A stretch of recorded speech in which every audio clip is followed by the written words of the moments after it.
Happy December, folks, and welcome to my Friday Night SmackDown review for Friday, December 4th, 2020. I am Graham G. Matthews. Hope you guys are doing well. I thought SmackDown was fairly decent on Friday, not as strong as it usually is, although the Roman Reigns, Jey Uso, Kevin Owens stuff was once again outstanding. The overall show wasn't really worth writing home about without even looking at the results. I mean, they're right here in front of me. I got to scroll down to my review here on WrestleRant.com, cheap plug. I honestly couldn't remember a lot from the show. It wasn't that great of a show, but I thought it was a good show, if only for the Roman Reigns, Kevin Owens, and Jey Uso stuff, which wasn't only one segment. It was like the opening segment, segments throughout the show backstage, and then the main event match, and all of which were great. And then also for the Pat Patterson Tribute. Pat Patterson, of course, passing away this past week. Very sad at the age of 79 on Wednesday, I believe it was. They had a lot of great... First of all, they did a 10-bell salute to open the show to Pat. I missed that the first time. I had to go back and check it out on Twitter after it had already aired. But I did see the videos they put up on SmackDown. I actually watched SmackDown Live last night. Usually I don't. I did last night. And I enjoyed it in terms of the tributes they did, very touching tributes from tweets to videos to interviews to the video package to even a Pat Patterson tribute match, which was a six-man tag team match consisting of nothing but former Intercontinental Champions with the original Intercontinental Championship at ringside. I thought that was really, really cool. So we'll get all into that momentarily, but regardless of whether you're listening to this review on YouTube or on WrestleRant.com, I gotta urge you, before we go any further, to go to WrestleRant.com, of course, when you're done listening to this review, and I'll remind you again, hopefully, unless I forget at the end of this review, go to WrestleRant.com, go to the middle of the page there. You just got to scroll down a little bit to the middle of the homepage, or just go to the year or the weekend review page at the top of the page, and then go down a little bit to Year in Review Awards. It's the 2020 8th annual WrestleRant.com/Next Era Wrestling Year in Review Awards. This year covering WWE's main roster, Raw, SmackDown, NXT UK, whatever, NXT itself, and for the first time ever, AEW. We're talking the Match of the Year, Wrestler of the Year, Feud of the Year, Most Disappointing Star of the Year, tag team both from WWE and AEW, two different categories there. Men's Match of the Year, Women's Match of the Year. I separated it again into two different categories because there was a lot of matches to choose from. So we did two different categories for that. There are a lot of categories. Pay-per-view of the year, WWE Network Show of the year. There's almost too many to choose from. So you have to go vote on every single one of them right now, or rather, again, maybe not right now, but after you're done listening to this review on WrestleRant.com. The polls will be open until midnight on December 30th, or technically December 29th. When the clock goes from December 29th to the 30th, from 11:59 on the 29th to midnight to 12 o'clock a.m., on December 30th, that's when the polls close, or around that time. Maybe not exactly at midnight, but it's because we will be breaking down the results and reviewing the winners on the December 31st edition of WrestleRant Radio. So be sure to check that out. Very excited to be talking the best of the best in WWE, NXT, and AEW in 2020 on WrestleRant Radio later on in the month. So anyway, back to SmackDown. I thought overall it was a decent show that was highlighted by the Kevin Owens, Roman Reigns, Jey Uso stuff, and the Intercontinental Championship tribute to Pat Patterson, all of which I thought were great. So speaking of Owens, Reigns, and Uso, that's what we started the show with. Roman Reigns came out to the ring to start the show with Jey, with Paul, and it was only Roman Reigns talking. Now, Paul Heyman has been great for Roman in a completely different way than I thought he would. When we all first saw the Paul Heyman-Roman Reigns alliance, we all thought, okay, Roman's going to be in the background while Paul cuts all the promos. It's been the exact opposite lately, which I absolutely love. It's kind of like an abused spouse relationship, honestly, like with Paul Heyman kind of standing there, very timid, not really sure, knowing what to say, or not even just specifically, a spouse, but it could be a kid or whatever, in the background, not saying anything, worried of what Roman might do to him if he says the wrong thing or does the wrong thing. That's the relationship that these two have. Jey Uso, very similar. He's been falling in line with Roman, but also kind of speaking out when he shouldn't against either Roman's opponents or to Roman himself. It's made for this awesome dynamic that culminated in what we saw at the end of the show, which I'll get to at the end of this review, of course. But Kevin Owens came out in the middle of Roman's speech, and Owens challenged him challenged Roman Reigns, and we already knew we were getting Owens and Otis after Otis was attacked by Jey Uso last week on SmackDown, versus Reigns and Jey in the main event of this show, but he challenged Roman to a Universal Championship match at TLC in a couple of weeks, but no ordinary match. It's going to be tables, ladders, and chairs. The TLC match of this year's pay-per-view, and we might end up getting two. It's very likely we get two. Usually we get two, but I'm very happy if we only get one. Between Roman Reigns and Kevin Owens. And now, if it was in December, would this be a TLC match? Absolutely not. The feud just started. I know they have history from 3-4 years ago in 2016, 2017. There is zero reason for their first match since then to be a TLC match. Completely pointless. But it should be great given the guys involved, unlike Roman Reigns and King Corbin last year, which was complete dog shit. The match sucked. It was boring. Did not need the stipulation. Not that this needs it either, but at least this should be a good match. So I am looking forward to that. We also on the show got Natalya versus Bayley. So Bayley and Natalya have been bickering back and forth for weeks now. Really ever since right before Survivor Series when Natalya had to qualify for the SmackDown women's team at the pay-per-view and Bayley didn't. So they've been at odds since then. They were on Talking Smack together, I think prior to the pay-per-view. And it actually made for a really good interaction. The match here was all right. It largely consisted of the commercial break. So we barely got any of the match at all. Bianca Belair looking stylish as always, sitting in on commentary. The match was a complete afterthought. It probably could have been a lot better. I don't know if we've actually ever seen Natalya versus Bayley one-on-one. And maybe I'm blanking here on a match that they've had. I honestly can't think of a single match that these two women have had in the last 4 or 5 years in the main roster. And usually it's because they've always been in opposite shows. Bayley was always on Raw. Natalya was on SmackDown up until 2018, so they did interact a bit in that time period, but they were always both baby faces. And then Bayley went to SmackDown, Natalya stayed on Raw, now they're both on the same show. So I think this actually might have been the first ever one-on-one match that these two women have had, if not since the NXT days in 2013, 2014, because Natalya was a big part of the early days of that NXT women's division, despite never holding that title. So I thought the match was fine. We never really got much of it, of course, due to the commercial break. But then the worst part, Bianca is like bickering with Bayley, which was great. And they also had a great post-match interaction backstage that's up now on the WWE YouTube channel. I strongly recommend checking that out. That was better than anything I saw here. Natalya taps out Bayley with the sharpshooter. Why? What was the point of that? Bayley losing to Peyton Royce at Survivor Series was bad enough, and not because I don't like Peyton, but because they have clearly shown zero interest in pushing Peyton Royce really at all, but specifically as a single star. Had they done that to, elevate Peyton, catapult her into the championship picture, I would have been fine with that. Bayley should really not be taking too many losses. She has already lost, 4 times since she lost the SmackDown Women's Championship literally right over a month ago. She lost to Sasha twice, which is fine.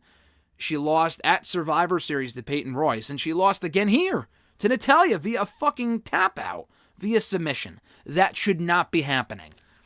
Unless it's a triple threat at TLC, which it absolutely should not be. Who gives a fuck? Bianca already beat Natalya. I don't care about Natalya. I don't. She served her purpose in elevating Bianca last week. That should be the end of it. We do not need a triple threat with these 3 women. If they want to progress and, delay the inevitable Bayley versus Bianca match, that's fine, I guess.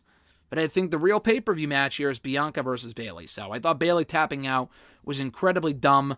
If they wanted to have Bianca interfere and then Natalya wins by DQ, I almost would have been okay with that. It would have been a little lame. I don't like those type of finishes, but it would have prevented Bayley from tapping out to Natalya, of all people, who just does not interest me at all. So I thought that was weird.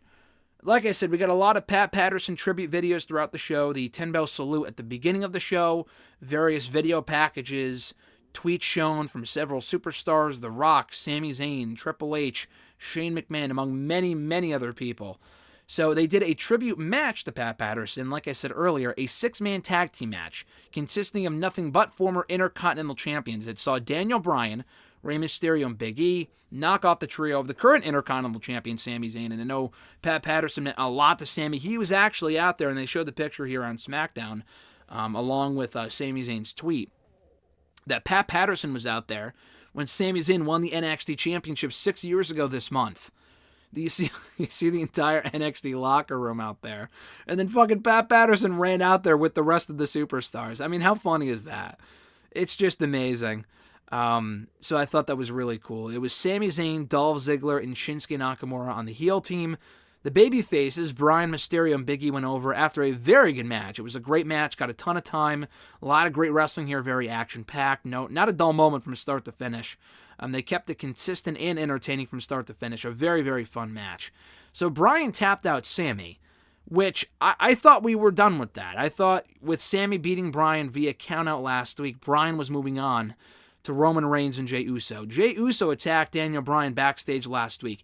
Maybe they changed plans because of the Pat Patterson stuff. Maybe. So maybe they are building the Bryan and Sami in like maybe a ladder match, which would be pretty cool at the TLC pay-per-view. Now, I will say this. That would be a good ladder match, but also after we got a similar match, I mean, I guess we just got this earlier this year, technically, but a triple threat tag team ladder match at TLC would also be very cool. I feel like we've seen these a bunch lately. We got a triple threat tag team ladder match at WrestleMania, even though it wasn't a tag team match due to The Miz getting sick or whatever, so that had to be changed. I'm pretty sure they did a triple threat tag team ladder match at the NXT UK TakeOver show in January. They did a Fatal 4-Way tag team ladder match at TakeOver 25 last year. And there's probably more I'm not thinking of. But they did do the first one in many, many, many, many years at TLC 2015. 5 years ago this month. I was at that pay-per-view. It was a fucking awesome match. It was the New Day, probably the best thing on the entire show now that I think about it.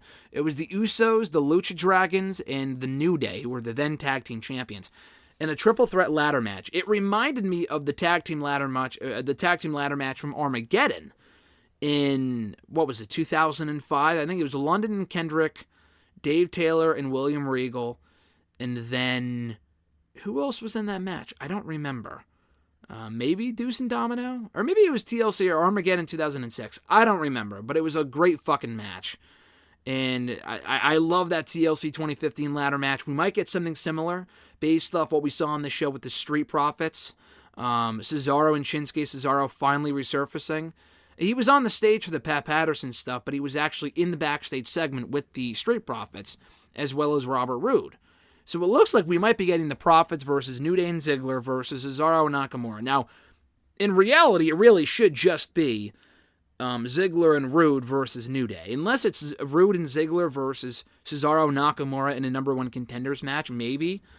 And I wouldn't complain about getting a triple threat tag team title match, but Roode and Ziggler just beat the champions. So in reality, Cesaro and Nakamura haven't been on the show together in months. So it really should not be them getting the title shot as opposed to just Roode and Ziggler straight up.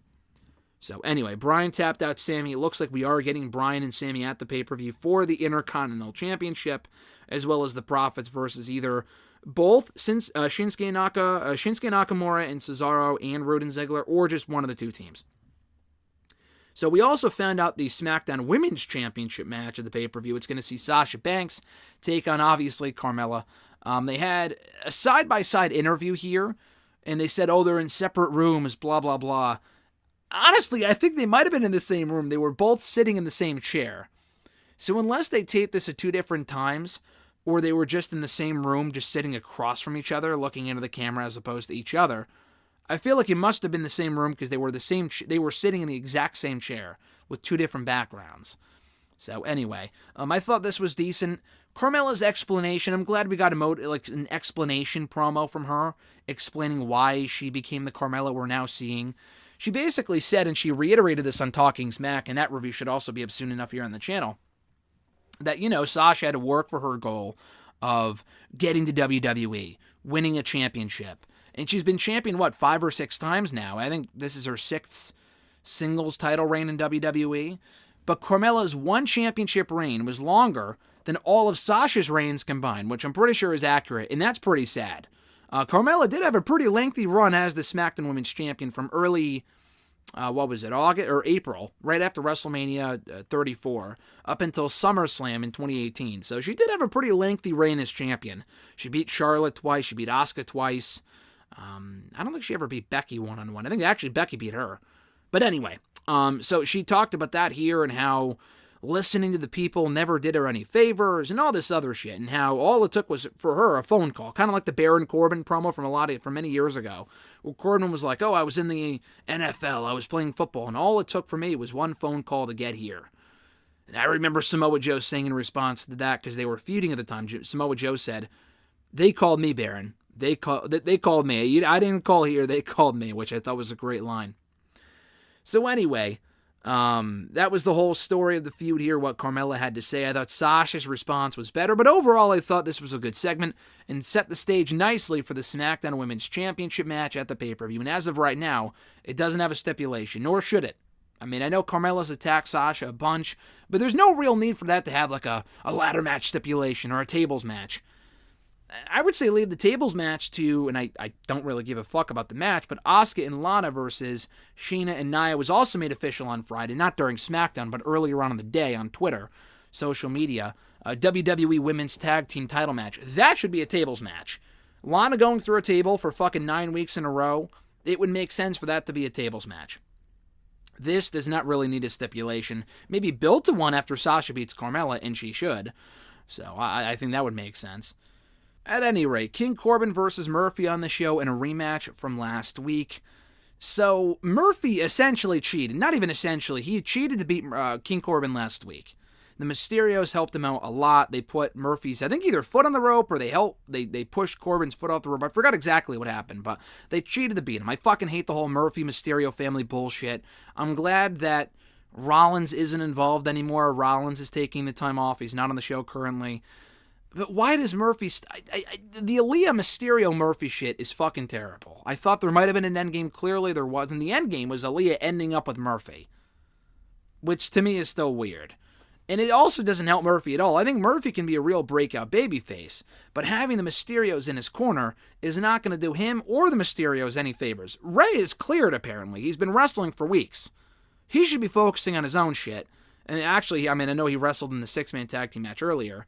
And I forgot to mention, too, they laid out Dolph Ziggler afterward, probably as a tribute to Pat. But anyway, so Murphy, or rather Mysterio and Dominic, should be focusing on other stuff, maybe the tag titles. Them associating themselves with Murphy at every turn is just a complete waste. It's annoying, it's stupid. Corbin was smart enough this time to get backup. So he brought 2 men to the ring with him, both hooded, wearing black, and I'm thinking, okay, they're 2 random... I legitimately thought, I think a lot of people did, for at least a minute or so, these are 2 random guys from the Performance Center, because I look at them and they legit look like fucking local athletes, like the random indie guys they bring in to serve as like security guards, and like the people that used to hold up King Corbin's throne that would carry him down to the ring. Those would be 2 random indie, or like 4 random indie guys, not people that were actually under contract as far as I know. That's what I'm thinking for this whole Corbin thing. And then I realize I get a better look at their faces, and then I'm like, holy shit, that's Wesley Blake and Steve Cutler. Formerly, as Corey Graves clarified on commentary, of the Forgotten Sons. So no longer they were forgotten for a long time. They haven't been on TV in over 6 months. They got that big push from the get-go, disappeared after Jackson Riker said something stupid on Twitter, something Trump-related, whatever. And obviously, I don't think they're going to fire Jackson Riker for being a Trump supporter. I've mentioned this before, but I don't think it was the fact that he said something like in support of Trump. The timing of it was just really fucking dumb. I mean, again, this is going back 6 months, but when he said what he said, it was in response. I don't know if it was in response to the Black Lives Matter stuff, but that stuff was going on. It began a long time ago, but it was starting up again in late May, early June. And he said something dumb in response to that on Twitter, and he got fucking lambasted, just destroyed by Kevin Owens, among other people, by his own coworkers on Twitter. So he hasn't been on the show since then. None of the guys have. And I think the other 2 guys are perfectly fine. They're not problematic. I guess Jackson Riker is. And that might not have been the only thing. I think Jackson Riker, he was also, people found out, they dug up some old racist shit that he said on Facebook, I think. That's probably why he's no longer on the show. Why they wouldn't put Jackson Riker on the show, but they would put Lars Sullivan. The only reason Lars Sullivan isn't on the show right now, apparently, is because they don't have any plans for him. It's not a problematic thing. Otherwise, they wouldn't have brought him back to begin with. I'm not saying, bring back Jackson Riker, but it is weird how they will pick and choose. They probably see Lars Sullivan as more of a priority than they do fucking Jackson Riker. But anyway, the Forgotten Sons, not that they're terrible, they were just so fucking boring. This isn't going to salvage them, but it's a step in the right direction. It's better than what they were doing previously. These brands need more tag teams. They're without Jackson Riker. They're not doing the whole, Forgotten no more. Who gives a fuck? If your gimmick is that you're a complete afterthought, it's probably not going to work out too well, especially when you are not that good to begin with. So honestly, I like the fact that they're going to be aligned with Corbin. Corbin has always had a lot of many mini factions with like Bobby Lashley, Drew McIntyre, Bobby Roode, Dolph Ziggler, among other people. He's been doing this for years now, so it's nothing new, but it's at least something better for but Cutler and Blake. And he has history. Blake has history with Murphy. I don't think that was acknowledged. And they did call them by name, and when they came back from commercial, I thought they might just ignore the fact that they were formerly of the Forgotten Sons. And actually, they were completely clean-shaven, too. That's why I thought they were two random guys. Because they were clean-shaven, they had their hood-ups, they had their hoods up, so you couldn't really tell their identities. But I just thought that was interesting. They legitimately look like creative wrestlers from like the old WWE video games. Like the current WWE video games. That's what honestly, like that's how generic they are without their beards on. Even with the beards, they still look generic. Anyway, Corbin beat Murphy. The match itself was a complete afterthought because of all the interference at ringside. Dominic, I don't know what the fuck he was wearing, but he looked like a goof out there. He looked like a complete goof. He might have turned heel with what he was wearing there. He looked like an idiot. But I will say that the finish looked great. So Murphy went after Blake and, again, what are their fucking names? Blake and Cutler. They ran in the ring. Murphy went after them. And as they swooped out, Corbin was right there waiting in the wings for an end of days, and it looked beautiful. A complete 180 from that end of days to Rey Mysterio a couple of weeks ago. This one looked great. So then we get to the main event. Kevin Owens, Kevin Owens and Otis versus Roman Reigns and Jay. The match was very good. They brought the intensity. Roman, I'm pretty sure he got DQ just for coming in the ring as the illegal man. That I thought was dumb. Everything else about this I thought was great. The match was entertaining. They brought the intensity. Otis wasn't a complete joke as always. He felt like he belonged here. He has issues with Jey Uso after Jey Uso attacked him last week. And then the post-match stuff was also great. So they completely obliterate Otis. They completely obliterate Kevin Owens. And then while they're doing that with chair shots, Roman Reigns lays out Jey Uso with a couple of chair shots. He just beats the fuck out of him. And I don't think this is a case where, oh my God, Jey Uso's going back to being a babyface already.